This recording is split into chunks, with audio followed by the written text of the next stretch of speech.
Saya tidak diterima di bumi. Jadi maksudnya ketika dia wafat itu dia tidak diterima di bumi. Artinya dia tidak bisa dimakamkan. Saya juga wallahualam bisawab ya Mang saya nggak tahu. Dia bilang apa Mang Satu kata yang keluar dari mulut dia apa? Musyrik. Nggak tahu dia ngumpet ke sini nih. Ke sini ngumpet di batang pohon, dia ngumpet situ. Malu. Aku diajak ngomong, dia ikut nangis. So kata aku tuh kan. Mati lagi lampunya. Ya. Ada suara dentuman yang tadi yang seperti yang pertama tadi saya terbangun dari tidur ya. Tiba-tiba begitu lagi di telinga saya. Set. Langsung hilang, langsung bapak saya udah gak ada di situ. Dan tahu Mang saya kebangun dari tidur, posisi saya kayak gimana? Sedang sujud di kasur saya.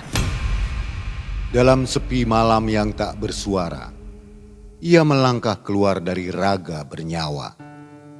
Jiwanya terbang ke alam tak kasat mata, menuju lorong sunyi tak ada ujungnya.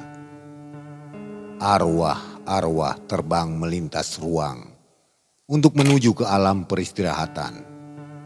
Perjalanan spiritual ke alam arwah ini dirasakan dengan nyata oleh Teh Desi. Assalamualaikum warahmatullahi wabarakatuh. Waalaikumsalam warahmatullahi wabarakatuh. Halo Sobat Malam Mencekam, senang sekali Mang bisa ketemu lagi hari ini ya. Iya. Sobat, ada Teh Desi di depan kita. Apa kabar Teh? Alhamdulillah sehat. Teh Desi yang belum nonton videonya, untuk penonton ya, yang ini. Ya. Jadi kisah yang sekarang ini Di part 1 ya. ada kelanjutannya ya Teh ya, dengan betul, yang betul. pertama. Nanti Ya. nonton videonya. Oke. Hari ini Teh Desi punya kisah di tahun 2016. Tepatnya di setelah bulan Mei ya, 29 Mei. Karena itu bertepatan dengan almarhum wafat ya di tanggal 29 Mei. Almarhum ayah. Ayah saya. Oke, nah Teh Desi ini mengalami apa namanya ya? Kalau dibilang firasat bukan ya. Sebetulnya firasat aku justru dapatnya itu setelah beliau wafat. Cuman sebelum saya bercerita ini, saya tidak ingin, kan kayak kemarin-kemarin ya, Mang ada yang berkomentar, jangan diceritakan gitu, nanti mengurangi usia Teh Desi gitu-gitu kan ya. Sebetulnya itu kembali lagi itu hak Allah. Kalau saya usianya dikurangi atau kayak gimana itu hak Allah. Di sini saya cuman ingin menceritakan apa yang saya alami, apa yang saya rasakan dan ini real. Jadi tidak ada rekayasa, saya tidak ada mengarang-arang, ini real saya kerasa gitu. Ya, jadi Sobat, Teh Desi ini Ya. punya semacam six sense ya. Jadi setelah Betul. mati suri kemarin ya. Nah, Ya. dari situlah bermula Teh Desi Puncaknya bisa memang itu, Mang melihat ya, Ya, merasakan betul. lah. Iya. Nah, jadi Sobat jangan skip videonya, tonton sampai akhir ya. Oke. Dan Sobat, Mang dan tim doakan selalu sehat dan berlimpah rezekinya. Amin. Malam Mencekam, semakin malam semakin mencekam. Ini dia Teh Desi. Halo Sobat Malam Mencekam, Horas untuk warga Medan dan sekitarnya. Saya Mang host dari channel Malam Mencekam, punya kabar spesial buat kalian. Saya dan tim Malam Mencekam akan melakukan perjalanan ke Medan, Danau Toba, dan Tapanuli. Dari tanggal 7 Juni hingga 25 Juni 2025 untuk mencari kisah nyata atau kejadian ganjil yang pernah Sobat alami langsung. Ayo bagikan kisah nyata mistis kamu di Malam Mencekam. Kalian bisa DM Instagram @malammencekam_official atau hubungi admin di nomor WhatsApp di bawah ya. Sobat jangan khawatir, akan ada apresiasi uang tunai dan t-shirt eksklusif Malam Mencekam buat kamu yang terpilih jadi narasumber. Jangan biarkan ceritamu hilang di telan malam. Dan ada giveaway 30 t-shirt eksklusif Malam Mencekam mulai 6 Mei sampai dengan 25 Juni 2025. Caranya, buat pantun di kolom komentar video YouTube dan Instagram Malam Mencekam dengan tema Medan, Danau Toba, dan Tapanuli. Contoh, naik sampan keliling Danau Toba. Selamat datang MM di Sumatera Utara. Malam Mencekam, semakin malam semakin mencekam.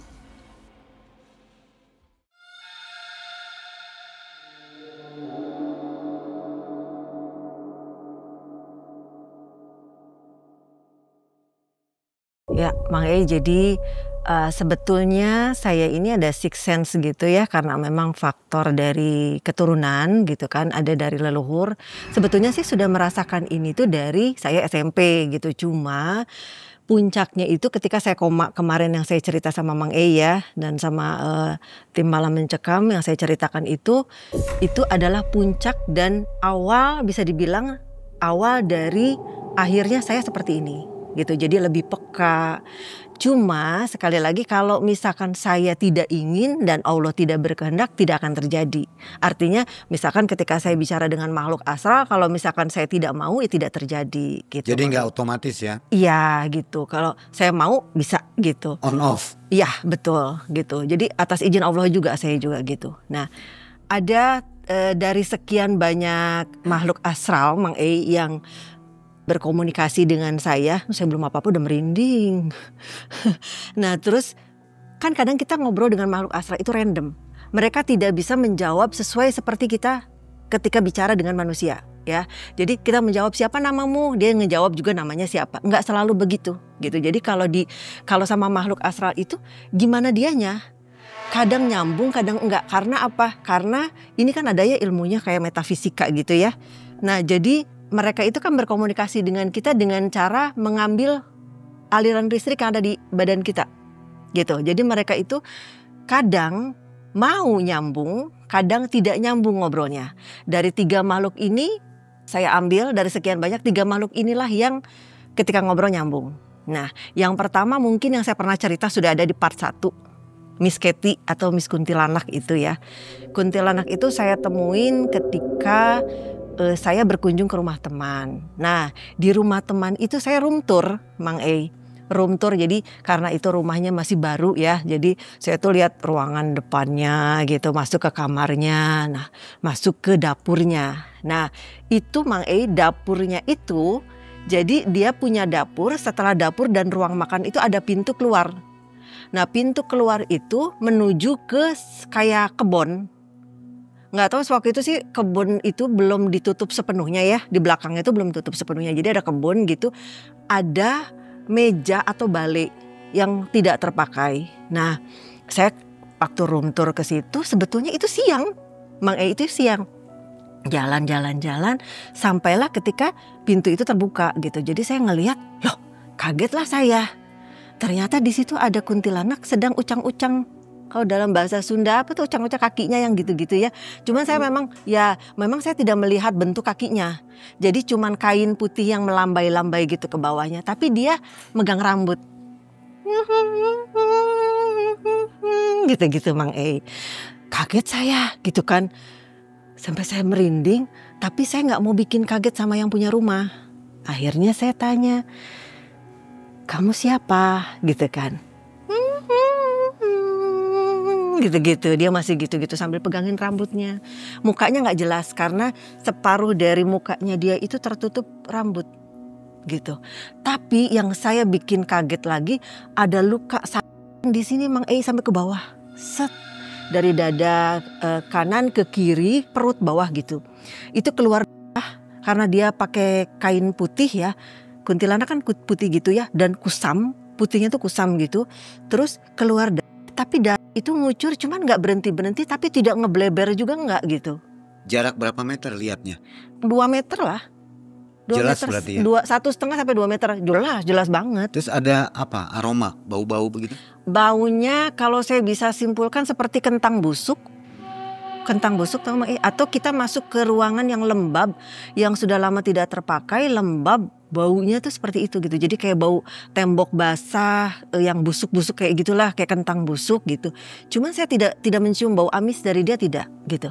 Terus saya tanya lagi, namamu siapa? Saya bilang gitu. Tapi saya pakai kebatinan. Jadi ada kalanya saya komunikasi dengan batin, ada kalanya saya ngomong seperti saya nanya gitu sama Mang Ei, sama manusia gitu. Nah terus dia sambil mainin rambutnya, saya tidak tahu. Terus saya tanya, sudah berapa lama kamu tinggal di sini gitu kan? Terus dia bilang gini, saya tidak tahu gitu lagi sambil mainin rambut gitu. Tapi dia pandangannya ke bawah gitu, selalu melihat ke bawah gitu, nggak mau lihat saya. Nah terus saya bilang gini, ngapain kamu tarik saya? Saya bilang gitu kan. Ngapain kamu tarik saya? Saya mau ketemu ibu. Dia bilang gitu. Ibu kamu di mana? Tidak tahu. Dia bilang gitu. Tapi ketika ngomong tidak taunya, suaranya melemah. Nah itu kan saya kalau komunikasi gitu, saya energi pun saya ketarik Mang Ei kan ya. Saya langsung gemeteran, itu langsung gemeteran. Teman-teman saya tuh masih sibuk room tour ke ruangan-ruangan lain. Saya masih pura-pura berdiri aja di pintu itu. Di pintu belakang tuh saya masih pura-pura berdiri, saya pura-pura main HP lah apalah gitu. Terus udah gitu, kamu kenapa itu luka?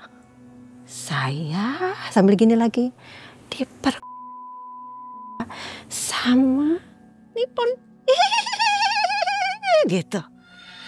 Saya langsung merinding pas dia ketawa itu, saya langsung merinding. Terus lalu kamu mati di situ? Di situ sambil dia nunjuk ke bawah. Jadi saya berkesimpulan di situ, oh dia setelah dibunuh pakai samurai ya, kalau nggak salah itu pakai samurai setelah diseset gitu, dia jahatnya itu di situ Mang Ei. Jadi tidak dikuburkan, tidak dimakamkan, jadi ditinggalkan begitu saja. Dia cerita sama saya seperti itu. Jadi saya kasih kamu doa, nama kamu saya tidak tahu, tidak bisa menyebutkan, tidak apa-apa. Saya bisa kirim kamu doa, semoga kamu bisa diterima. Terus jangan mengganggu orang yang rumah di sini. Saya bilang gitu. Iya. Sambil pandangannya kosong. Jadi makhluk astral itu ketika bicara Mang Ei, setahu saya ya, yang saya lihat ya, ini berdasarkan yang saya lihat ya, itu tidak mempunyai kelopak mata. Jadi tidak berkedip, tidak kayak seperti manusia begini ya. Seperti ngobrol. ikan ya. Iya, udah. Itu kejadian yang buat saya oke, nyambung. Jadi ketika saya bertanya, dia menjawab, nyambung kan Mang Ei. Nah seperti itu Iya. bisa dikatakan valid nggak? Maksudnya mereka ini kan suka berbohong ya. Betul. Itu betul. gimana itu? Kalau dibilang valid sama enggak, saya kurang tahu. Tapi ada teman saya yang waktu itu sama-sama room tour, dia juga punya sesuatu. Nah, waktu itu sebut aja Amel ya, sebut aja Amel. Terus dia curiga sama saya. Kami tadinya awalnya tuh tidak pernah cerita Mang Ei bahwa saya dengan dia itu punya sesuatu gitu kan. Nah tiba-tiba dia karena saya nggak ada, yang lain pada keliling gitu, saya nggak ada. Akhirnya dia nyari saya terus dia narik lengan saya, terus dia bilang gini, tahu gue juga gitu. Lu ngobrol kan sama yang itu, udah masuk, ditariklah saya, terus pintu belakangnya ditutup. Jadi saya di situ merasa oh valid nih gitu. Apa yang saya lihat ternyata teman saya tahu. Nah tadinya saya nggak tahu, tuh saya bilang, Mel, kok kamu tahu? Tahu, gue tahu semuanya. Lu ngobrol sama dia tahu gitu. Nah dari situ saya, oh oke, valid tuh Mang Ei gitu. Nah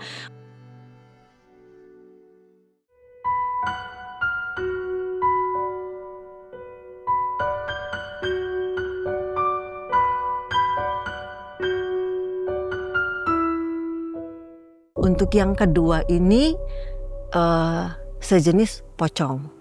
Ya, cuman memang posisinya saya tidak bisa dibilang tidak ada orang lain yang punya seperti saya gitu kan ya. Beberapa bulan setelah saya room tour ke rumah teman itu, saya pergilah ke Kuningan ya. Nah di Kuningan itu dulu saya sama di rumah salah satu saudara lah. Nah depan rumah saudara saya itu kan ada pohon durian. Depan rumahnya itu ada pohon durian. Waktu itu saya pulang agak kemalaman gitu. Mau masuk mobil, saya lagi ngangkut-ngangkut barang, mau masuk mobil itu ada pocong berdiri di situ. Gitu. Dia yang kalau pocong kan gini ya. Jadi dia gini. Gitu. Masuk lagi. Gitu lagi. Jadi dia kalau kita mah caper. Terus saya bilang, apaan nih? Nongol-nongol aja gitu. Kalau saya nggak ladenin, ini bakalan gini terus kan. Akhirnya, siapa di situ? Saya bilang gitu. Terus dia nongol gini. Nah pas nongol gini, mukanya Mang Ei hitam banget. Itu mukanya nggak beraturan Mang E, dan bikin saya, aduh saya merinding Mang E ceritanya ini. Bikin saya takut Mang E. Saya hampir lari, cuman saya mikir kalau saya lari saya kalah. Jadi saya sambil ngangkutin barang itu, saya berusaha sebisa mungkin untuk terlihat normal di depan keluarga. Tapi saya juga bisa ngobrol sama dia gitu. Karena jaraknya lumayan agak jauh ya, itu bisa 4 meter deh Mang E. Hah?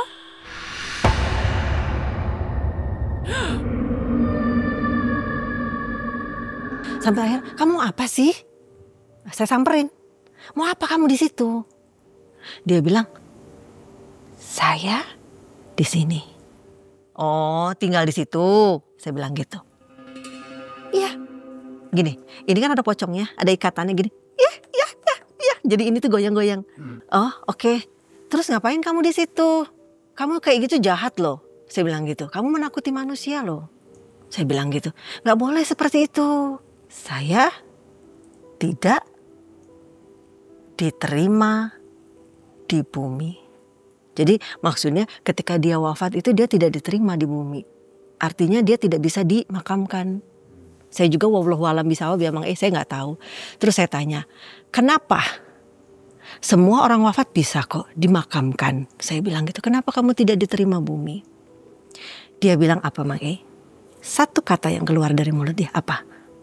Musyrik. Terus saya bilang gini, oh kamu musyrik, dulu kamu menyekutukan Allah. Terus dia bilang, gitu, karena ini gerak-gerak. Terus saya nggak mau ngeliat mukanya karena mukanya serem banget kan. Ya udah deh. Sekarang kamu maunya gimana? Saya bilang, saya doain kamu aja ya. Nama kamu siapa? Dia menggeleng, tidak tahu. Oke, udah. Saya ngedoain kamu. Udah pergi sana pergi. Sebelum yang lain lihat. Saya bilang gitu. Oh jangan ganggu orang lewat di sini ya. Saya bilang gitu.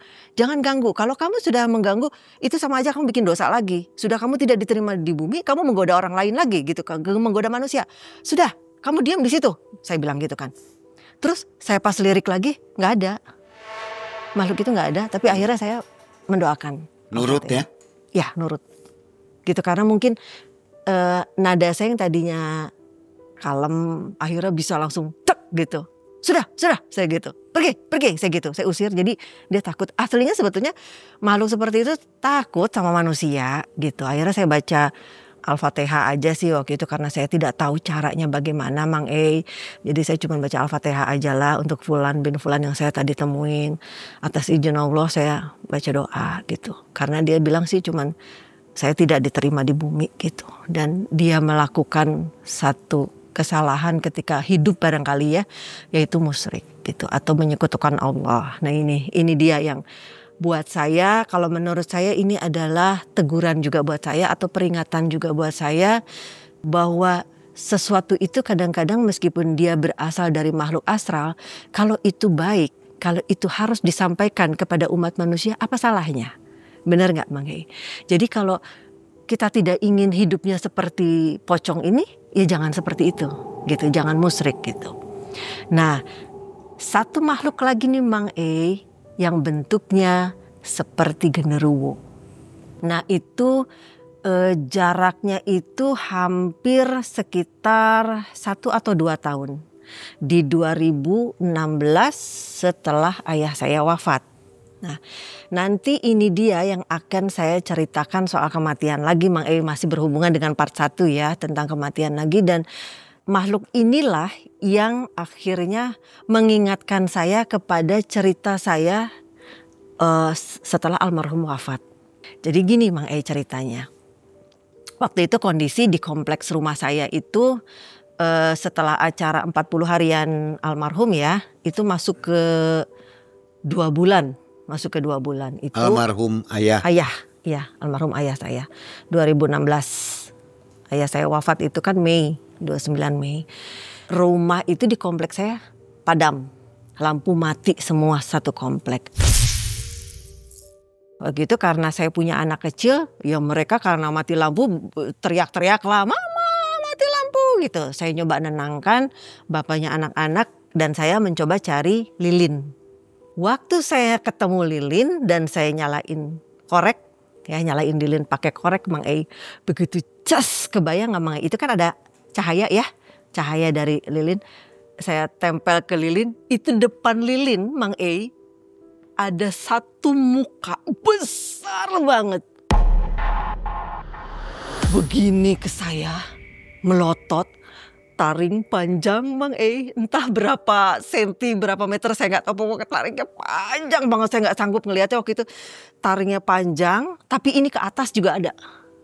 Jadi dua ke bawah, dua ke atas, matanya merah, tidak ada kelopak mata dan hampir lepas matanya. Jadi matanya melotot yang begitu, yang kalau kata orang Cirebon mah nyelonot gitu ya, gitu matanya melotot begitu, berbulu hitam. Saya kebayang lagi Mang Ei wajahnya berbulu hitam, ya Allah ini mukanya tuh pas banget depan saya, depan lilin gitu. Astagfirullahaladzim, saya bilang Allahu Akbar, saya lempar lilinnya, mati lah tuh lilin.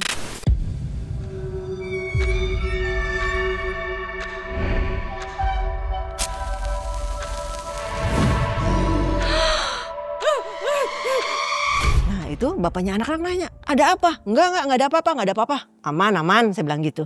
Saya cari lagi lilin tuh. Saya cari lilin, ketemu, saya nyalain lagi. Tapi saya bilang dalam hati gini, jangan sampai ada di depan muka saya nih. Kalau kamu nunjukin diri lagi di depan muka saya bakar kamu. Maksudnya saya bakar kamu itu, saya pakai ayat suci Al-Quran. Jangan ngagetin, jangan nakutin. Saya tahu kamu ada di sekitar sini, tapi tolong jangan ngagetin saya. Saya tidak mengganggu kamu, jadi kamu juga jangan mengganggu saya bilang gitu. Terus akhirnya saya nyalain lah, Bismillahirrahmanirrahim. Saya lupa ya, nggak baca Bismillah. Nyalain tuh, begitu nyalain, nggak ada, aman.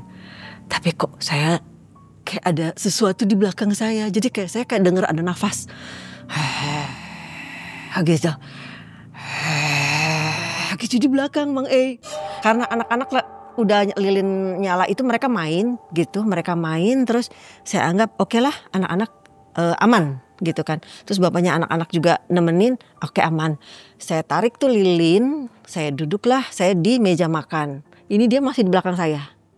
Posisinya saya kalau nengok begini, nah ini muka dia di sini nih, di sini banget muka saya Mang Ei, di sini banget. Jadi saya tuh bisa ngerasain nafasnya dia, baunya dia yang lumayan bau anyir, campur aduk lah, asli di situ mau muntah saya sebetulnya. Di sini banget. Terus saya bilang, kenapa pindah di situ? Saya bilang pergi dari sini sebelum saya bakar. Dia bilang, tidak, saya tinggal di sini. Gitu. Astagfirullahaladzim. Saya bilang, kamu tinggal di mana? Terus dia bilang gini, sebelah gitu, tapi ada nafas gitu. Allahu Akbar, kamu dari rumah sebelah, karena rumah sebelah itu orangnya tinggal di luar kota, jadi dia bolak-balik gitu. Oke, saya bilang, apa yang kamu mau? Kenapa kamu kesini? Diem aja dia Mang Ei. Kalau dia diem atau kelamaan gak komunikasi sama saya tapi dia ada di situ, tenaga saya juga kan kesedot aja. Saya kan lama-lama juga lemes gitu. Jadi saya terus-terusan ngajak ngobrol. Mau apa? Saya bilang. Kamu mau ngapain sih? Saya bilang gitu kan. Saya sambil ngelirik gini. Allahu Akbar. Saya bilang jangan sampai saya digigit gitu. Saya gitu Mang Ei. Ya Allah jangan sampai saya digigit. Ya Allah anak-anak saya ngeliat enggak gitu sama bapaknya, anak-anak lihat enggak? Saya gitu kan. Itu saya tetap di meja makan. Saya pura-pura aja di meja makan. Saya ngambil apa? Saya pura-pura sambil ngambil. Tapi sebenarnya aslinya kaki semua gemeteran Mang Ei. Terus udah gitu dia bilang gini. Saya jalan ke sini karena sesuatu. Dia bilang gitu. Gitu lagi. Oke, apa yang menarikmu ke sini? Terus dia bilang begini.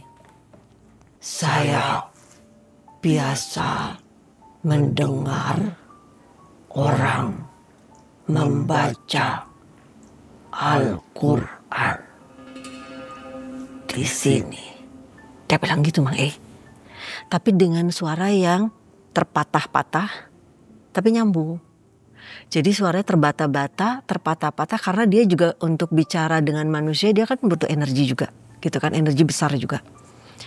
Saya sudah ribuan tahun tinggal di sini. Saya sering mendengar orang tersebut mengaji. Tetapi sekarang saya tidak pernah mendengar lagi. Karena posisi tempat sholat Mang musola kami yang kecil itu, kalau boleh saya bilang ya, dia tuh menghadap ke kiblat kan ke sana. Nah, untuk ke tetangga sebelah itu temboknya itu sejajar dengan ini gitu, dengan tempat sholat.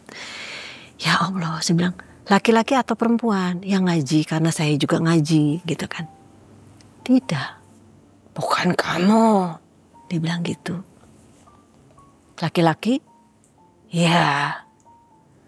Oh ya Tuhan, saya bilang itu almarhum papa saya. Saya sambil ngelirik ini, papa saya sudah wafat. Beliau sudah tidak ada. Jadi kalau kamu suka mendengarkan Al-Quran, lantunan ayat suci Al-Quran, nanti saya yang akan baca. Kamu suka? Saya bilang gitu. Dia bilang begini, ya saya suka. Tapi pandangannya langsung ke depan lagi. Tidak ngelirik saya. Kalau tadi kan dia ngelirik saya. Dia pandangannya ke depan lagi, lurus ke depan. Ya, tapi saya ingin dengar suara lelaki itu. Tidak bisa, dia sudah wafat. Tidak apa-apa ya, nanti saya yang doa. Ya, sudah kamu pergi. Saya bilang, karena semakin kamu di sini, saya pun semakin lemas. Saya bilang gitu, pergi ya, nanti saya gantikan posisi bapak saya untuk mengaji. Terus saya lihat bola matanya turun Mang kayak orang sedih. Jadi dia, saya nggak tahu ya dia mengerti atau tidak arti kata wafat atau meninggal. Saya nggak tahu. Tapi saya ngelihat dari bola mata, duh Mang saya merinding Mang Kebayang lagi mukanya. Jadi bola matanya tuh turun. Yang tadinya dia pandangannya lurus, matanya kayak mau copot gitu.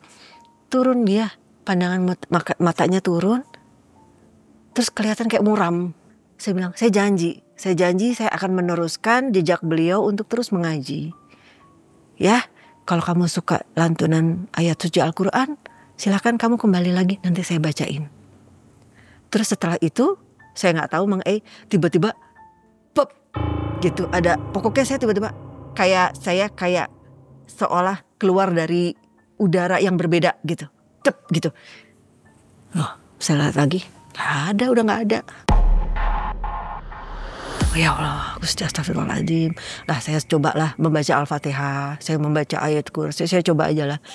Terus saya dalam hati terima kasih kamu selama ini sudah mendengarkan. Saya juga kurang paham ya, katanya makhluk-makhluk seperti itu kita bacain ayat suci Al-Quran itu hilang, kepanasan. Saya juga gak tahu kok dia suka mendengar bapak saya mengaji. Saya gak paham gitu. Padahal wujudnya serem ya. Serem banget. Aduh, kalau mau digambarin hampir mirip yang seperti yang ogoh-ogoh gitu, tapi dia berbulu hitam. Aduh, dada pokoknya. Aduh, nggak tahu dah. Nggak tahu Mang pokoknya saya ya gitulah bentuknya.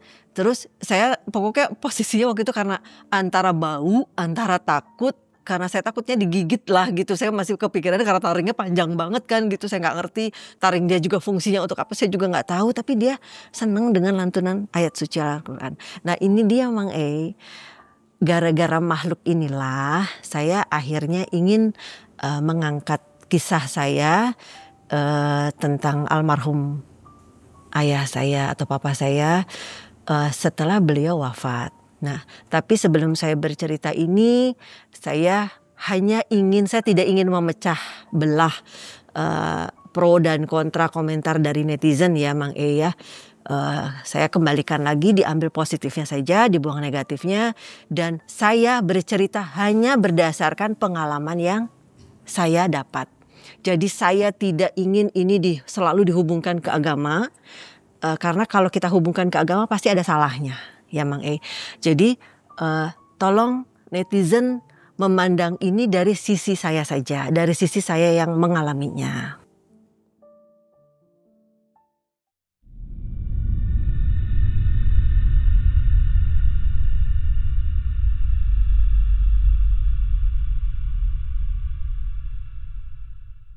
Jadi kejadiannya tuh gini, sebetulnya Mang 2000 sebelum bapak saya wafat itu entah 30 hari, entah 40 hari sebelum beliau wafat sebetulnya memberikan tanda-tanda.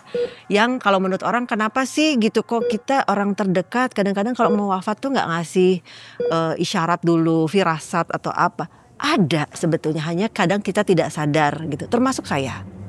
Oke, saya bisa menerawang hal-hal seperti itu, tapi ketika ayah saya wafat saya sebenarnya tidak tahu. Anehnya ya itu lagi ya, qadarullah dan atas izin Allah saya tidak bisa tahu sampai akhirnya beliau wafat. Justru kejadian mistis itu saya alamin setelah beliau wafat.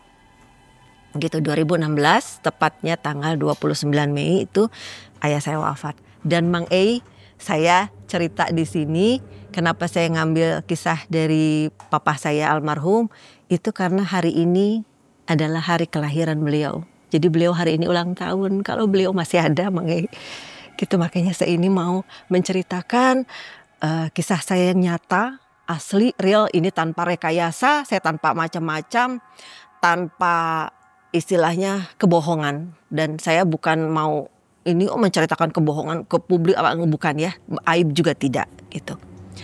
Jadi kejadiannya itu ayah saya itu wafat kalau menurut medis DO. Ya, drop out atau serangan jantung. Padahal beliau tidak punya sakit jantung seperti saya yang koroner ya. Beliau sedang mengendarai kendaraan dengan sahabatnya, salah satu pengusaha di kota Cirebon, dengan keluarganya. Beliau wafat kena serangan jantung dan wafatnya itu ketika dibawa perjalanan ke rumah sakit. Beliau sempat sadar dan memberikan handphonenya. Waktu itu zaman masih 2016 masih pakai BBM waktu itu ya. Jadi beliau sempat memberikan handphonenya itu ke sahabatnya beliau yang pengusaha orang Cirebon itu. Tolong telepon Desi gitu. Terus akhirnya diteleponlah saya. Teh Desi papanya pingsan gitu. Itu papa saya tuh sedang berkendara, jadi karena beliau tahu beliau mau wafat, beliau menabrakkannya tuh ke pinggir gitu supaya tidak ada, jadi beliau cuman mobilnya kena spion gitu, punya sahabatnya beliau ya, mobilnya kena spion itu cuman pokoknya kena spion nggak fatal gitu. Jadi dia masih sempet, kata om temennya papa ini, kok sempet-sempetnya bapakmu tuh mau wafat kok mikirin nyawa kita, kok mikirin nyawa orang lain gitu, karena si mobil tuh sempat sama beliau tuh dicari dulu jalan sepi gitu loh, kan aneh gitu kan. Nah ketika dibawa di rumah sakit, saya memang sudah tidak sempat lagi berinteraksi atau ngobrol sama beliau. Jadi saya masuk ke ruang IGD itu beliau sudah wafat, dan pesan terakhir dari beliau itu beliau mengirimkan pesan ke saya lewat BBM itu bilang begini, Teh, papa mau pulang hari Minggu gitu. Nah ternyata hari Minggu itu beliau diwafatkan, dimakamkan. Jadi beliau dikebumikan hari Minggu gitu. Hari pertama beliau wafat saya tidak merasakan apa-apa. Cuman memang karena saya dengan almarhum itu sangat dekat. Saya itu sama papa tuh definisi cinta pertama seorang anak gadis itu saya dapat dari papa saya. Jadi beliau itu memang tipe orang yang bijaksana, sering ngobrol sama anak-anaknya, baik masalah horor, masalah makhluk-makhluk astral, masalah apapun beliau welcome, tetapi tidak menghakimi gitu loh. Kalau saya dapat sesuatu tentang makhluk astral, beliau tidak langsung menghakimi, kamu tuh seperti ini gitu, tidak gitu. Dan kami selalu kasarnya gini Mang tidak pernah yang, bukan tipe yang papa bermanja-manjaan gitu, bukan gitu. Kami saling mencintai, menyayangi, cuman diperlihatkannya dengan bahasa perlakuan saja gitu. Memang tidak bermanja-manjaan. Nah mungkin entah efek saya saking kehilangan beliau atau bagaimana. Karena waktu beliau wafat itu saya memang tidak menunjukkan ke adik saya, ke mama saya, ke saudara-saudara yang lain. Saya tidak menunjukkan saya sedih Mang Ei. Jadi di depan tuh saya kelihatan tegar gitu kan. Nah hari pertama, hari kedua saya gak ada kejadian apa-apa Mang Ei. Hari ketiga setelah beliau wafat. Hari ketiga saya waktu itu, karena anak saya yang kecil tuh masih 2 tahun ya, saya ngelonin anak ketiduran, tapi saya masih megang tasbih tuh waktu itu. Nah ini Mang Ei, waktu saya ketiduran ini, tiba-tiba telinga saya tuh lagi tidur nih, ada suara kayak dentuman. Dem, dem, dem gitu 3 kali. Nah setelah dentuman itu, saya bangun. Jadi seperti ada yang ngebangunin. Saya bangun, astagfirullah, saya ketiduran nih. Saya bangun, saya buka pintu. Seperti yang saya ceritakan di part 1, ketika saya buka pintu kamar, saya langsung berhadapan dengan ruang tamu yang ada kasurnya itu loh Mang Ei. Begitu saya buka pintu, kaget saya Mang Ei. Papa saya duduk di situ Mang Ei. Ini saya jelas banget nih Mang Ei ya. Itu pakai baju koko hitam, tapi di sini seperti ada batik emas gitulah. Peci hitam, sarung hitam. Tapi anehnya, beliau itu duduk bersila, di samping-sampingnya itu ada adik ipar dan adik kandungnya beliau. Yang masih hidup, masih ada. Ada kakaknya juga yang masih hidup semua. Ada sekitar 5 orang di situ, duduk mendampingi beliau. Loh, kok pada kumpul? Saya bilang gitu, ada om, ada uwa, saya gitulah. Dan semuanya laki-laki. Semuanya laki-laki, berpakaian sama seperti papa, warnanya hitam.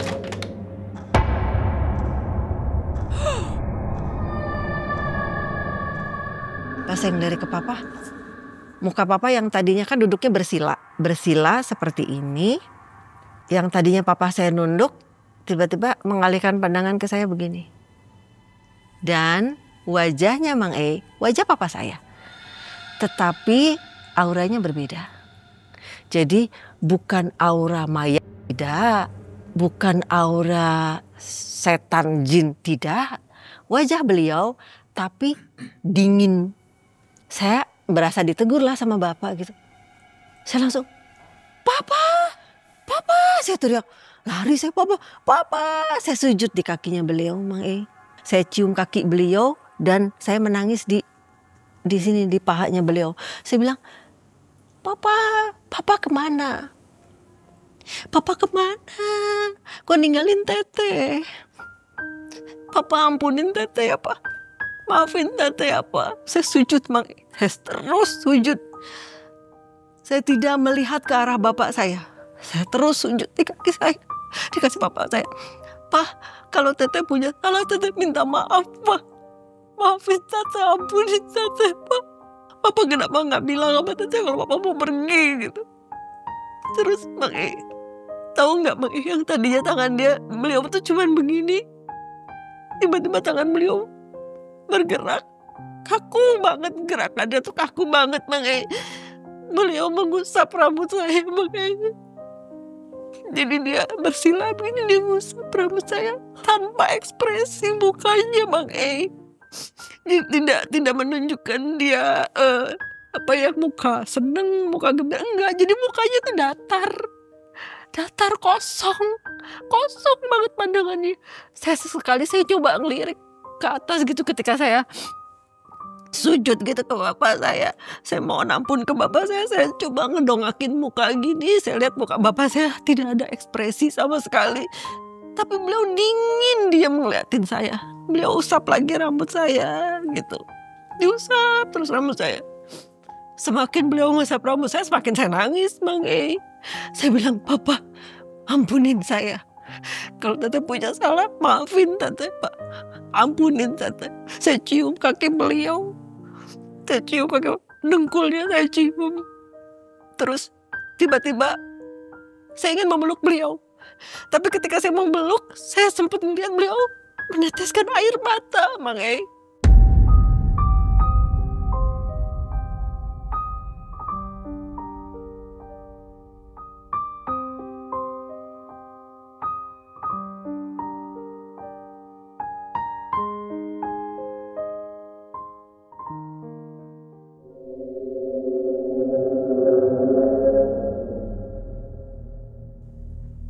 keluar air mata tapi tidak apa ya. Jadi kalau saya kayak gini kan saya nangis ada tarikan muka yang sedih gitu ya. Ada tarikan muka yang menunjukkan kalau kita sedih gitu. Bapak saya enggak. Jadi bapak saya keluar air mata tapi datar Mang Ei, cuman tapi air mata keluar Mang Ei. Keluar air mata. Air mata itu kan saya nggak pernah lihat selama beliau hidup, kan beliau tidak pernah menangis di depan saya gitu, jarang menangis depan saya gitu. Saya bilang, boleh saya peluk Pak? Saya bilang gitu. Beliau mengangguk, mengangguk. Akhirnya saya peluk beliau. Saya peluk beliau kenceng banget. Saya bilang, Bapak jangan tinggalin teteh gimana di sini. Bapak kan janji mau jagain teteh gitu. Terus tiba-tiba ada suara dentuman yang tadi, yang seperti yang pertama tadi saya terbangun dari tidur ya. Tiba-tiba begitu lagi di telinga saya. Set, langsung hilang, langsung bapak saya udah gak ada di situ. Dan tahu Mang Ei, saya kebangun dari tidur, posisi saya kayak gimana? Sedang sujud di kasur saya. Saya sujud begitu dan posisinya sama seperti saya sujud ke bapak. Gitu. Entah apa ya namanya, kalau kata Sunda mah dieureub-eureub atau apalah, terlepas dari itu semua ya, saya tuh astagfirullahaladzim ya Allah, tapi air mata saya juga ngalir. Jadi saya bangun tuh keadaan saya begini, nangis gitu. Astagfirullahaladzim, saya bilang, ya Allah ini jam berapa? Saya lirik anak saya sama bapaknya anak udah tidur. Ya Allah jam berapa ini? Saya lihat ke jam dinding itu jam 1:30, sekitar jam 1:30-an. Astagfirullahaladzim, saya mimpi. Udah saya turun lah gitu, mau wudhu, biasa kan salat malam gitu, udah wudhu.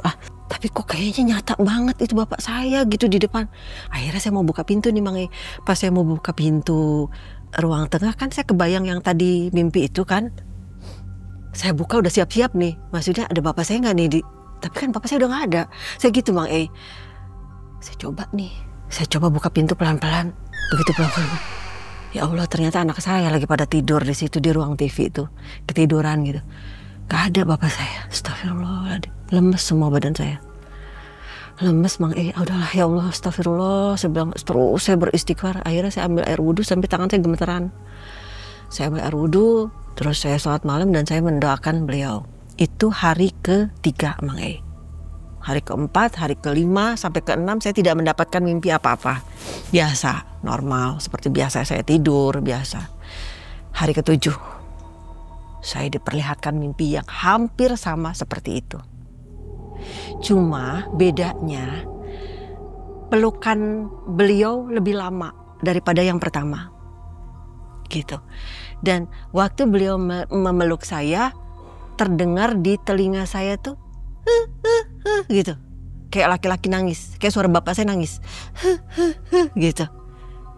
Nanti saya bangun, saya lepasin pelukan bapak saya, tiba-tiba ya saya kayak tadi kebangun gitu, dan posisi saya sama persis seperti yang saya mimpi gitu, posisinya sama seperti itu. Jadi kalau misalkan saya sujud, kalau saya tiba-tiba duduk bersila, saya duduk bersila gitu.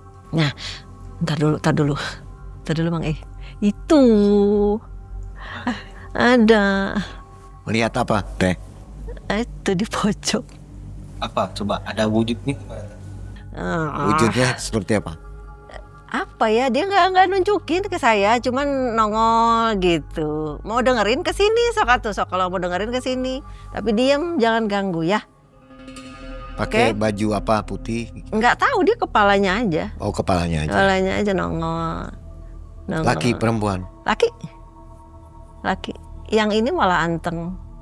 Tapi enggak. Ini juga anteng, iya. Ini juga anteng di belakang. Ini nih. Ya, diam situ ya. Penonton setia mungkin. Iya. Oke, duduk situ ya. Kayaknya kemarin nggak ketemu sih sama saya. Kalau yang di belakang ketemu. Jadi yang di belakang ini familiar. Dia masih ngedengerin saya. Dia ikut terbawa suasana saya cerita ini yang di belakang ini. Nangis dia. Nggak apa-apa. Nggak apa-apa. Itu mah papa saya nangis karena papa saya. Itu kan bukan papa kamu. Ya, nggak apa-apa ya. Ya, nanti dilanjut ceritanya, tapi nggak usah nangis atau diam di situ ya. Apa wujudnya kita?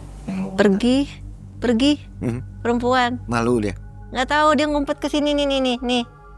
Ke sini ngumpet di batang pohon, dia ngumpet situ. Malu. Aku diajak ngomong, dia ikut nangis. So, kata aku tuh kan. Mati lagi lampunya. Ya.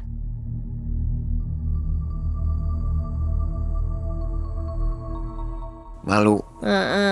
Aku diajak ngomong, dia ikut nangis. So, kata aku tuh kan. Mati lagi lampunya.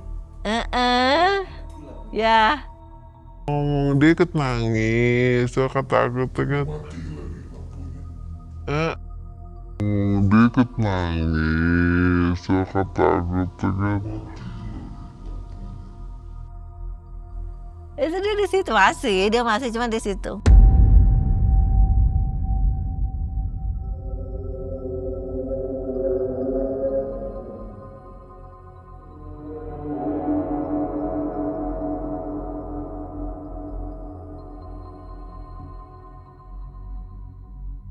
Nah sobat kebetulan ada interaksi kali ya. Iya. Suka ya main lampu gitu bisa? Iya suka. Iya bisa.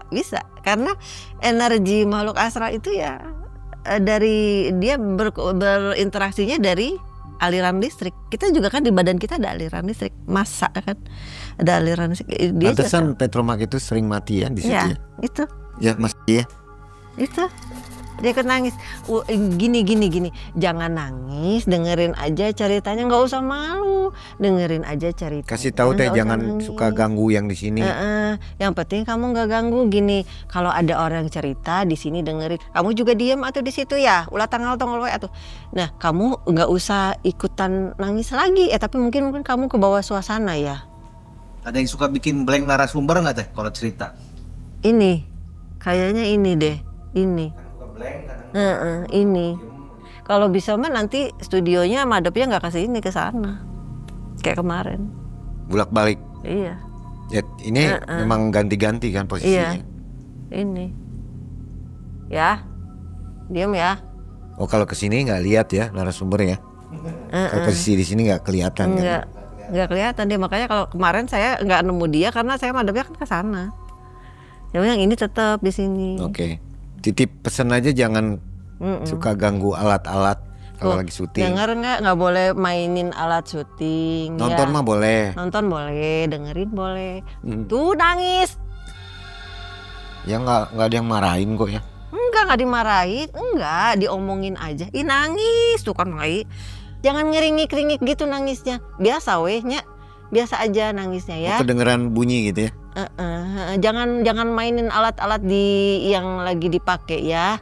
Nanti kalau udah selesai baru kamu boleh mainan lagi ya. Masih muda. Apa minta dibacain? Enggak mau dia, nggak mau ngajak ngomong. Nggak mau, dia nyumput nih di batang ini.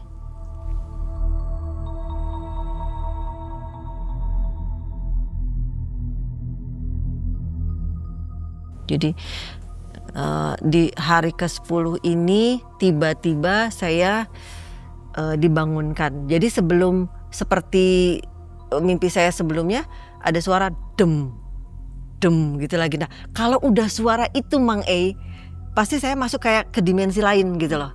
Nah saya ketiduran, tiba-tiba saya ada yang ngebangunin lah gitu, Des gitu. Dan suara itu suara almarhum gitu. Jadi begitu saya bangun, iya Pak gitu, saya bangun itu kayak udah siang aja gitu, saya udah siang, terus tiba-tiba kayak aktivitas kami seperti biasa. Jadi kalau misalkan pagi kan saya kadang suka ke pasar sama papa gitu, kalau papa lagi ada di rumah ya nggak keluar kota gitu. Tiba-tiba beliau ngajak ke pasar tapi tidak bicara. Jadi setiap saya ketemu almarhum di mimpi itu, beliau sebenarnya tidak pernah bicara. Hanya pandangan mata, gerakan tubuh, tapi tidak bicara. Cuma apa yang beliau lakukan itu saya kayak udah paham sendiri. Oh maksudnya ini gitu loh Mang Nah terus tiba-tiba beliau ngambil kunci motor. kayak ngajakin ke pasar. Ya saya udah ngerti sendiri tuh. Saya bawa anak saya yang kecil, yang bungsu, ke pasar lah kami gitu. Di mimpi itu tuh. Nah di pasar Mang E, kan pasarnya itu kalau parkiran motor ya parkiran motor gitu ya. Nah kalau kita belanja kan ke dalam lagi. Biasanya kalau aslinya saya waktu pada saat beliau masih hidup, ayah saya tuh setiap saya belanja kan beliau ngikut bareng sama saya. Jalan ke lorong 1 cari sayur, jalan ke lorong 2 cari bumbu, itu kan bareng jalan gitu kan. Anehnya ini beliau tidak mau turun dari motor gitu. Dia masih tetap ingin di situ. Tapi tidak ngomong. Saya tanya, "Papa ayo mau turun nggak?" Cuman saya ngerti sendiri bahwa bapak saya nggak mau turun gitu. Oh ya udah, saya masuklah ke dalam. Saya gandeng anak saya yang kecil. Nah, yang unik, yang anehnya Mang E, yang saya rasain itu setiap saya belanja ke lorong 1, saya beli sayur, saya nengok ke belakang, bapak saya di sini, di motornya gitu. Terus jalan lagi ke lorong lain, saya beli bumbu dapur. Saya nengok ke kiri, bapak saya lagi. Padahal jarak, kalau secara logika ya Mang E, jarak dari parkiran ke itu kan jauh gitu. Kok ada bapak saya lagi sih gitu di sini gitu kan. Pas udah gitu, saya beli apa buah pun bapak saya ngikut. Selalu begitu. Sampai akhirnya saya pulang ke rumah, naik motor, saya pulang ke rumah tuh. Begitu nyampe di rumah, masuk ke dalam rumah, langsung jem gitu lagi. Terus saya kebangun tidur. Tahu nggak Mang E, posisinya saya bagaimana bangun tidur? Itu saya kan diboncengnya waktu itu miring. Kalau naik motornya tuh miring, jadi nggak gitu ya. Jadi miring gini, ini anak saya, bapak saya. Jadi saya gitulah. Saya posisinya duduk di pinggir kasur, posisinya pun begini kayak naik motor. Dan ini di tangan saya, apa yang saya pegang Mang E? Kresek kosong, tapi ada kunci motor di situ. Aneh kan Mang E? Saya sampai kaget. Astagfirullahaladzim. Saya kebangun dari mimpi, tapi kok saya megang kresek yang tadinya belanjaan saya yang bawa. Gitu ya, saya bawa belanja di pasar itu. Tapi kreseknya kosong, cuman kresek aja. Tidak sama seperti yang saya bawa waktu di mimpi gitu. Cuman saya bawa kresek dan di tangan saya ada kunci motor. Dan itu kunci motor almarhum bapak saya. Astagfirullahaladzim. Kapan saya ngambil kunci motor? Disimpan di mana kuncinya sebelumnya? Di atas kulkas, di ruang makan. Jadi jauh jaraknya. Gitu, dari ruangan saya jauh ya, karena itu kan ke arah dapur gitu. Loh kok kunci motor bapak saya? Astagfirullahaladzim. Lagi-lagi saya lihat jam 1, jam 2 kayak gitulah. Ya udah, saya keluar. Setiap keluar kamar tuh saya udah deg-degan aja nih. Keluar kamar, aman, nggak ada apa-apa. Oke, saya taruh kunci, saya taruh ini. Biasalah saya sholat lagi, wudhu apa segala macem. Dah, itu hari ke-10 ya. Dari hari ke-13 sampai hari ke-14 beliau wafat itu, saya aktivitas seperti biasa Mang E. Saya belanja, nganter anak sekolah gitu. Saya bekerja apa segala macam itu, saya beres-beres rumah apa segala macam normal gitu. Sampai akhirnya malamnya saya seperti yang malam-malam sebelumnya ada dentuman 3 kali. Tiba-tiba saya melakukan hal yang sama seperti yang tadi pagi gitu loh Mang E. Jadi apa yang saya lakukan tadi pagi itu diulang lagi di mimpi itu. Tetapi Mang E, setiap saya bergerak bapak saya mengawasi. Jadi bapak saya tuh ngeliatin terus Mang E. Misalkan saya lagi beres nyapu, lagi nyapu-nyapu gitu. Saya ngeliat, papa, saya gitu. Bapak saya berdiri ngeliatin saya nyapu gitu. Nanti tiba-tiba hilang beliau gitu. Sampai ketemu di hari ke-30 Mang E. Hari ke-30 ini saya memang tidak diberikan mimpi, tapi saya diberi bisikan Mang E. Dan bisikan inilah yang saya tidak ingin ada pro kontra ya. Bisikan ini wallahu alam bisawab Mang E, tapi real ini suara almarhum. Jadi saya waktu itu mungkin saya juga nggak tahu kenapa ya. Saya waktu itu habis sholat Isya, dan sholat Isya saya tuh kemalaman, namanya kita ngurus anak yang Mang E ya, kita ngurus rumah tangga, kadang-kadang anak udah tidur baru selesai lah gitu, baru bisa sholat gitu kan. Saya sholat Isya waktu itu sekitar jam 11 malam. Saya sholat Isya, nah setelah sholat Isya tuh saya ketiduran dan masih memang menggunakan mukena gitu. Saya masih pakai mukena, saya ketiduran Mang E. Nah, ketiduran, tiba-tiba ada dentuman seperti yang biasa saya mimpi 3 kali, dem, dem, dem gitu lagi. Saya seperti masuk ke dimensi lain lagi, set gitu. Tapi saya hanya mendengar suara almarhum. Beliau bilang begini, Mang E, Assalamualaikum Desi gitu. Suara papa, Waalaikumsalam. Tapi aku posisinya tiduran di sajadah, masih pakai mukena gitu. Waalaikumsalam. Papa, saya bilang gitu. Ya Pak. Dan saya sempat melirik beliau, sosoknya beliau gitu. Wallahualam memang sosoknya beliau. Saya sempat ngelirik gitu, bangun sosoknya beliau. Jadi saya tuh masih merem-merem melek gitu kan beliau. Terus dia bilang begini. Des, kalau kamu mau mencari di mana Tuhanmu berada, dan kalau kamu ingin, merinding Mang. Dan kalau kamu ingin mencari di mana orang yang paling kamu sayangi, dia ada di hatimu paling dalam. Jadi ketika kamu merasa Tuhan gak adil ya, Tuhan gak sayang ya sama saya, kok Allah ngasih saya ujian berat, kemana engkau ya Allah, kok doa-doa saya tidak dijabah. Kamu coba bicara di hatimu yang paling dalam. Kamu luangkan waktu sebentar aja, kata Papa. Tanya di hatimu terdalam, di situ ada Tuhanmu. Papa bilang begitu, Mang E. Disitulah Tuhanmu. Jadi ketika kamu rindu dengan orang yang paling kamu cintai, bicaralah di hati kamu paling dalam. Bahwa aku rindu, saya rindu sama Papa misalkan. Terus, ya Allah, saya mau ini. Jadi ngomongnya di hati terdalam. Disitulah Tuhanmu. Dan disitulah orang-orang yang kamu cintai. Nah dari situ saya langsung. Jadi kalau saya kangen Papa bagaimana? Saya bilang gitu. Tapi saya itu masih yang. Terus saya melek gitu kan. Karena tiduran di sajadah, ketiduran gitu. Terus kalau saya mau ketemu Papa gimana? Saya gitu kan. Terus beliau bilang. Coba ngomong di hatimu terdalam, kamu akan menemui saya di sana.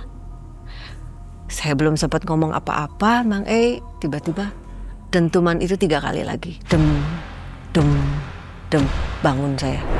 Astagfirullahaladzim, saya ketiduran berapa jam? Saya masih pakai mukena tuh.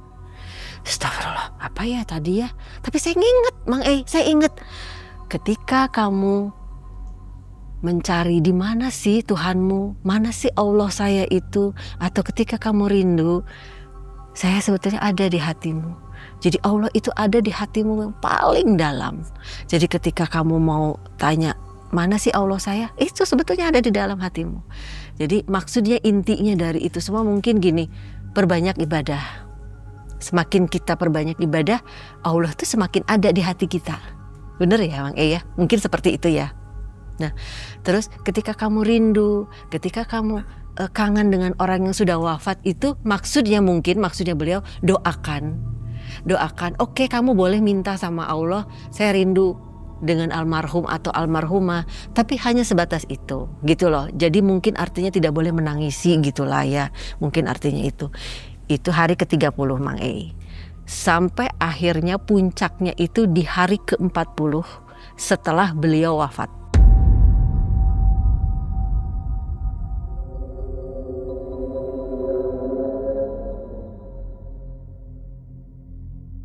Ini wallahualam bisawab lagi Bang E. Saya ketiduran lagi dan waktu itu saya tidur dengan anak saya yang kecil lagi. Itu bapaknya anak-anak ketiduran di ruang tengah sama anak-anak. Yang ke-1, ke-2, dan ke-3. Nah seperti biasa dentuman. Cuman ini dentumannya Mang E lebih keras, lebih kencang. Bikin telinga saya tuh kayak mau pecah gitu telinganya. Buang, buang, buang gitu bunyinya gitu Mang E. Astagfirullahaladzim, ya Allahu Akbar. Saya bilang Allahu Akbar. Saya bilang apa ini? Bangunlah saya bilang. Saya bangun. Apa ini? Apa ini? Saya gitu kan. Pas saya lirik ke samping Mang E, saya ngelihat almarhum. Saya ngelihat almarhum Mang E berdiri di samping kasur saya. Menggunakan jubah berwarna putih. Dan di samping beliau ada laki-laki yang mendampingi sama menggunakan jubah putih. Aduh merinding. Aduh merinding. Aduh, merinding Mang E. Menggunakan jubah putih, tapi wajahnya wajah uak saya yang sering ngasih saya wejangan tuh Mang E. Ya, yang waktu di part 1. Jadi posisinya itu bapak saya gini, ini yang mendampingi di sampingnya. Pakai kain putih. Papa, assalamualaikum Pak. Saya mau cium tangan begitu, tapi bapak saya kok nggak nyodorin tangan. Nggak ada tangannya gitu, karena jubah aja gitu, jubah putih. Terus bapak saya ngebalik badan begini, jalan ke arah pintu keluar. Gitu. Set, jalan ke arah pintu keluar. Saya langsung, Pak, mau kemana? Saya langsung membuka selimut, lari lah saya. Saya sadar saya belum pakai kerudung. Udahlah, saya pikir saya mau ngejar bapak saya gitu kan. Saya kejar, bapak saya terus berjalan. Tapi saya nggak ngelihat posisi beliau jalan seperti orang manusia jalan gitu. Pokoknya gitu jalan terus. Makin cepat, makin jauh dari saya gitu. Saya kejar terus, Papa, saya keluar rumah, Pak, tunggu, saya bilang gitu. Terus lari, saya lari. Jadi setiap saya lari ngejar Papa, saya ngelihat itu sosoknya Papa itu jalan gitu kan sama pendampingnya, jalan begitu. Tiba-tiba di sini tuh rame. Orang lewat. Tapi saya masih ngeliat bapak saya ke sana tuh, ke arah misalkan belok kanan gitu. Saya ikutin lagi, saya kejar ke kanan, saya ikut kejar. Sampai akhirnya Mang E, saya diperlihatkan seperti waktu di part 1, waktu saya koma. Tiba-tiba saya seperti masuk ke ruangan yang gelap gulita banget. Saya bingung, loh ini di mana? Tiba-tiba karena yang tadinya ada orang rame berseliweran gitu kan, kayak kita di pasar malam gitu rame, tiba-tiba sepi dan bapak saya nggak kelihatan.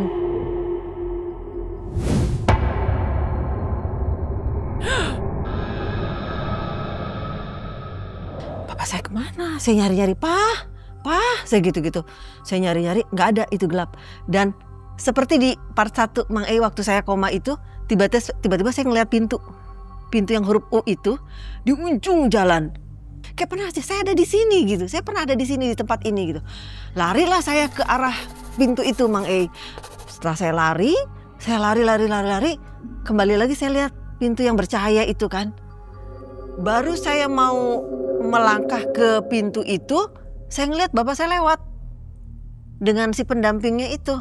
Jadi posisinya gini, sebelum pintu beliau tuh lewat di samping saya, jadi saya lari gini kan, saya lari, beliau lewat begini, gitu, jalan berdua, masuk ke pintu yang saya bilang putih itu yang Mang E, yang saya cerita waktu di part pertama itu, yang dimana orang-orang yang sudah wafat itu dikumpulkan, wallahu alam bisawab ya Mang E. Nah di situ mereka menunggu doa-doa dari keluarganya yang masih hidup gitu. Di situ Mang E, saya bilang, loh itu Papa, karena Papa lewat, masuklah ke pintu itu.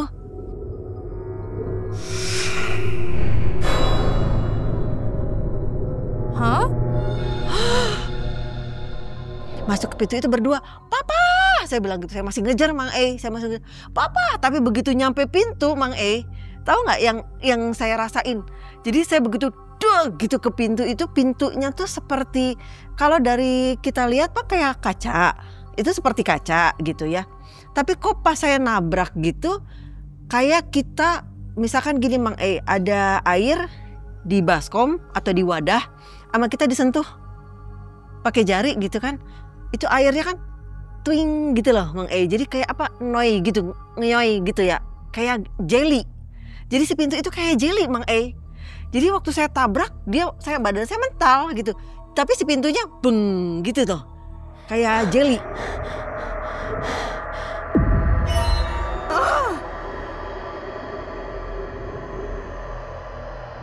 Kayak agar gitu, ngendoi gitulah. Loh, saya kok nggak bisa nembus? Tapi saya masih bisa lihat bapak saya lari, jalan gitu. Saya bilang, Papa. Tapi semakin saya teriak Mang E, itu bapak saya semakin jauh. Papa, saya bilang, Pak tunggu, Papa. Saya bilang, Papa tunggu. Tapi suara saya tuh makin kendap Mang E, kayak nggak ada. Jadi di depan saya tuh nggak ada yang denger, saya teriak. Dan saya posisinya kayak waktu saya di koma itu Mang E, saya di tempat yang gelap itu. Saya bilang, Papa, tunggu Papa. Pintu saya gedor-gedor gitu, tapi semakin saya pukul-pukul, kayak jelly gitu. Jadi pintunya tuh kayak duing gitu loh. Kayak saya memukul bola gitu, mendal gitu. Allahu Akbar. Saya bilang, Papa, saya bilang, Papa, balik Pak, pulang, Papa pulang. Saya bilang gitu, Papa, saya terus teriak Pak. Bapak saya nggak ngelirik sama sekali ke saya, nggak ngebalikin badan, nggak memalingkan wajah atau ya sekedar dada, enggak Bang Beliau terus jalan, makin lama hilang, nggak kelihatan sama saya lagi. Terus akhirnya karena saya sadar beliau sudah pergi, saya di kaca itu yang tadi saya berdiri ketok-ketok itu, akhirnya saya duduk bersimpuh. Saya tiba-tiba keingetan, jadi kalau kamu rindu dengan orang yang paling kamu sayangi, bicaralah di hatimu sendiri gitu kan, temukan dia di hatimu. Saya langsung dari situ saya bilang, sambil nangis, saya bilang, ya Allah, saya ikhlas ayah saya pergi, tapi mohon ditempatkan di tempat terindahmu. Gitu Bang. Dari situ tiba-tiba saya dengar lagi dentuman itu 3 kali. Saya bangun dan Bang tahu nggak? Saya bangun, saya memegang kunci rumah. Jadi tadi ketika saya lari itu kan saya sempat ngebuka pintu rumah. Jadi papa saya tuh kayak seolah keluar dari rumah gitu. Saya buka, Papa, karena saya ngelihat papa saya keluar dari pintu. Loh kok kata saya kok ngelewatin pintu gitu kan. Sedangkan pintu masih dikunci. Itu saya buka kunci. Ternyata saya megang kunci rumah. Dan posisi saya bangun itu saya bersimpuh. Saya duduk di kasur saya. Bersimpuh dan saya megang kunci rumah. Bangun itu makanya dari itu saya sadar. Mungkin ada netizen yang mungkin ada pro kontra pasti ya Mang soal ini, tapi buat saya ini sih sebenarnya kayak pesan bahwa orang yang kita cintai itu akan selalu minta doa terus kan gitu. Terus jangan ditangisin, setiap kematian itu kan selalu ada ya, dan tidak boleh ditangisin. Sebetulnya saya di situ nggak boleh nangis gitu, nggak boleh nangis bapak saya gitu. Bapak saya mungkin ada tahapannya, mungkin yang dari hari pertama, hari ketiga terus berurutan gitu tuh, artinya mungkin beliau tuh gini, beliau akan tetap selalu ada di hati anak-anaknya atau di hati orang-orang yang terkasihnya gitu.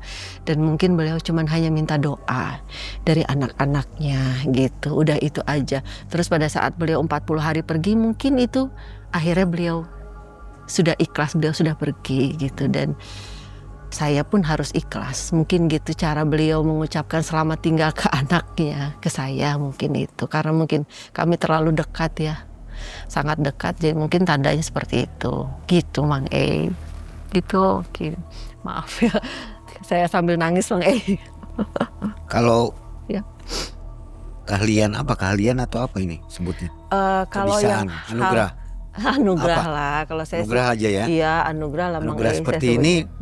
Kalau pergi ke pasar. Oh sering. Itu bisa lihat aneh-aneh dong. Saya sering lihat yang aneh-aneh itu. Punya pengalaman sedikit. Tapi biasanya saya nantinya jadi pusing Mang Jadi kepala saya itu nanti efeknya setelah saya kayak gitu tuh pusing. Kayak contohnya gini, saya pernah nih ke pasar, ada mungkin wallahualam saya nggak tahu ya, saya nggak nuduh juga. Jadi ada satu toko atau apa ya, pokoknya itu penjual makanan Mang Kata teman saya itu makanannya enak. Misalkan contoh ya, ini baksonya enak loh gitu kan. Ini baksonya enak loh begini. Tapi pas saya masuk ke situ, kelihatannya dari luar rame Mang banyak yang beli gitu, antri gitu, banyak yang beli. Tapi pas saya ke situ kok kayak sepi. Gimana sih kata saya, katanya rame, katanya baksonya enak, saya bilang gitu kan. Katanya rame ke teman saya. Terus tapi kok pas masuk sepi sih, saya bilang gitu. Lah kamu gimana orang segini ramenya, dia bilang gitu Mang Tapi saya bilang sepi, saya bilang gitu, rame. Nah makanlah gitu, makan. Oke Mang betul, yang kata teman saya makanannya enak. Nah saya tes nih Mang saya tes, coba saya bawa pulang untuk anak gitu.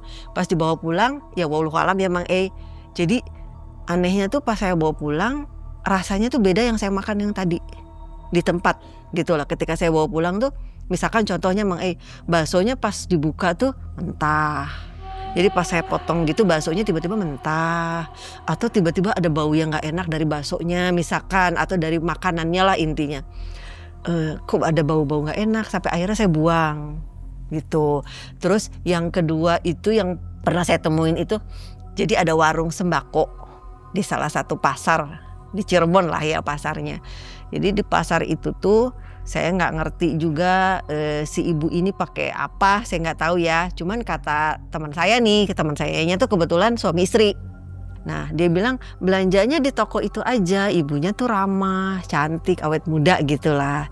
Terus suaminya tuh, iya, oh bikin betah pokoknya kalau ngobrol sama ibu itu mah gitu kan. Kalau itu harganya juga miring katanya gitu. Jadi tadi sih kalau ke situ kalau belanja ke situ aja.